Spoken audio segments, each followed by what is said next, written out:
پاک فوج نہ صرف وطن کی سرحدوں کی محافظ ہے بلکہ عزم و ہمت اور بہادری و شجاعت کے پیکر ہماری مسلح افواج کے تمام افسران اور جوان ہر طرح کے اندرونی و بیرونی خطرات سے نبرد آزما ہونے کی بھرپور صلاحیت رکھنے کے ساتھ ساتھ ناگہانی قدرتی آفات میں اپنے ہم وطنوں کی مدد اور خدمت کے لیے ہمہ وقت تیار ہیں۔ ناردرن لائٹ انفینٹری پاک فوج کی ایک قابل فخر رجمنٹ ہے جس کے افسران اور جوانوں نے معرکہ کارگل سے لے کر سانحہ گیاری تک اپنی جانوں کے نذرانے دے کر وطن کی مٹی سے محبت اور عقیدت کی انمٹ داستانیں رقم کی ہیں۔ گزشتہ دنوں شاہراہ قراقرم پر ہونے والے ایک اندوہناک حادثے نے ناردرن لائٹ انفینٹری کی بے مثال قربانیوں کی فہرست میں ایک اور باب کا اضافہ کیا ہے۔ چترال میں پاک افغان سرحد کی حفاظت پر مامور گلگت بلتستان کے مختلف علاقوں سے تعلق رکھنے والے 3NLI کے 25 جوان چھٹیوں پر جب براستہ سوات 15 مارچ جمعہ کے روز ایک کوسٹر میں گلگت روانہ ہو رہے تھے تو اس وقت پاک فوج کے اسپیشل SSG رکھنے والے 3NLI commanding officer lieutenant colonel Ikram ul-Haq کا بھی چھٹی پر اپنے گھر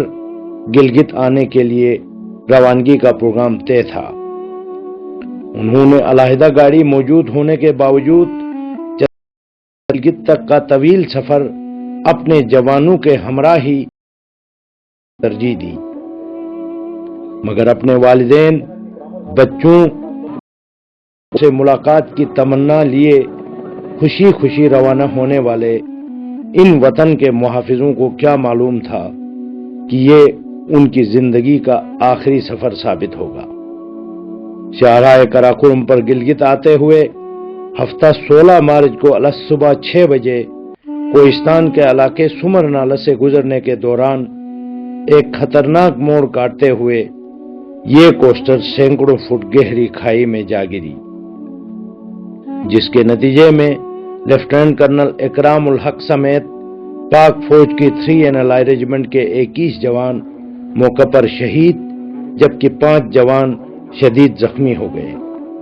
حادثے کی اطلاع ملتے ہی پاک فوج کے ہیلی کاپٹرز جائے حادثہ پر پہنچے اور تمام شہداء کی میتوں اور زخمی جوانوں کو CMH گلگت منتقل کر دیا۔ حادثے کے دوسرے روز اتوار کی صبح 10 بجے تمام 21 شہید فوجیوں کی اجتماعی نماز جنازہ آرمی ہیلی پیڈ جوٹیال میں ادا کی گئی۔ نماز جنازہ میں ناردرن لائٹ انفینٹری ریجمنٹ کے colonel commandant lieutenant general Muzammil حسین،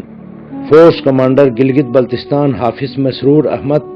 اور وزیر اعلیٰ گلگت بلتستان سید مہدی شاہ سمیت اعلیٰ فوجی و سول حکام نے شرکت کی۔ نماز جنازہ کے بعد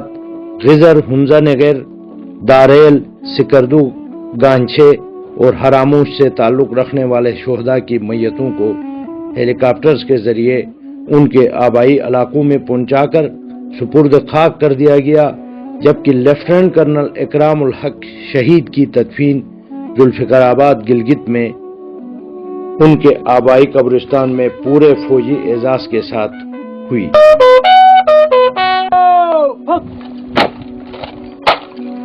کور commander lieutenant general Muzammil Hussain نے شہید کے بڑے بھائی لیفٹیننٹ کرنل ریٹائرڈ امتیاز الحق کو قومی پرچم اور شہید اکرام الحق کی ٹوپی پیش کی اور chief of army staff general Ashfaq Parvez Kayani کی جانب سے شہید کے مزار پر پھول چڑھائے۔ اس موقع پر شہید کے چھوٹے بھائی میجر فرید الحق اور بڑے بیٹے قرار الحق نے لیفٹیننٹ کرنل اکرام الحق کی شہادت کو نہ صرف اپنے لیے بلکہ پورے ملک اور قوم کے لیے اعزاز قرار دیا۔ اس کو اللہ تعالیٰ نے یہ شہادت کا رتبہ نصیب کیا اور ان کو یہ شہادت نصیب ہوئی کہ ان کا جو آخری سفر ہے وہ ہمارے پیارے ملک کے پرچم تلے ہوا. تو اس بات کا مجھے بہت فخر ہے. اور ساتھ ساتھ میں یہ بھی کہوں کہ اس میں پیچھے آپ دیکھ رہے ہیں یہ جھنڈے آلریڈی لگے ہوئے ہیں. یہ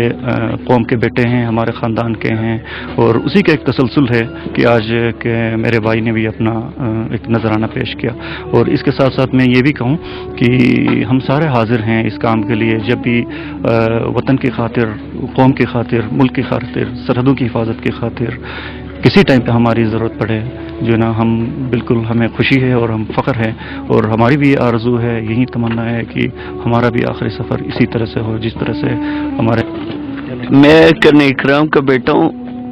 اور مجھے اپنے باپ پر بہت فخر ہے کہ وہ پاک آرمی کے جوان تھے اور وہ شہید ہوئے ہیں. کیا کرتے, بس اللہ نے ان کو اپنی راہ پہ بلا لیا اور اللہ ان کو جنت نصیب کرے. بس پاک فوج کے شہید جانبازوں کے لیے ان کا خاندان اور احباب ہی نہیں, پوری قوم دعا گو ہے. اور ہر محب وطن پاکستانی کے دل کی ایک ہی آواز ہے کہ اے راہ حق کے شہیدوں, وفا کی تصویروں, تمہیں وطن کی ہوائیں سلام کہتی ہیں. سعادت علی مجاہد, جیو نیوز, گلگت.